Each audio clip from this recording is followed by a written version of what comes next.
as we kick off this morning here, we are tracking a couple of showers. This one shower over the lake is probably producing intermittent water spouts. You can see the rain picking up right over the central part of the causeway, and so that's where you're going to run into the rain. We'll keep an eye on this. It's had a little bit of a slow drift off to the southwest. There's also a little shower out towards New Orleans east. You'll run into that on I-10, and then that little shower closer to Westwego and Waggaman, it has dissipated, and so not a whole lot going on across the immediate metro, but crossing the lake here and along the coast, it is storming this morning, so be extra careful there. There's some lightning. Our forecast for today, we'll watch for a couple of storms throughout the day. High temperatures, upper 80s to low 90s, similar to what we saw yesterday.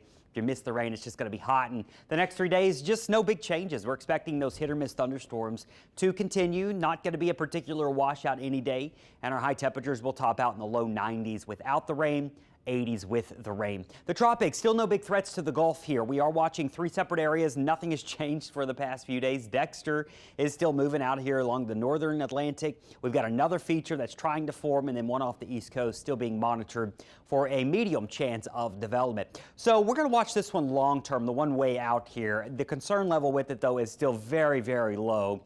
There's not a lot of guidance that suggests this is going to be a major problem for the U.S. the way it looks right now, but it doesn't exist yet. It's still just an unorganized area of some rain that's going to try to break loose and move northwest. This feature warrants a little bit closer watching along the east coast, but the latest data suggests this may try to spin up in the next few days and then stay out to sea. And so that may save the east coast from the heaviest of the rain. They'll still get some rough seas from it, but that's about it. And then we're going to be watching, see that burst of showers and storms near the Turks and Caicos. That is going to head into the Gulf this weekend.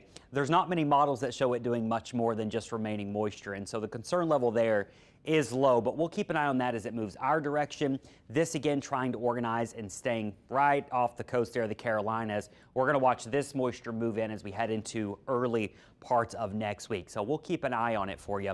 But feeling okay about it. Again, this feature way out here in the near term, the models agree, but then look at this, by this weekend, boop, they go apart, and that's where the uncertainty exists.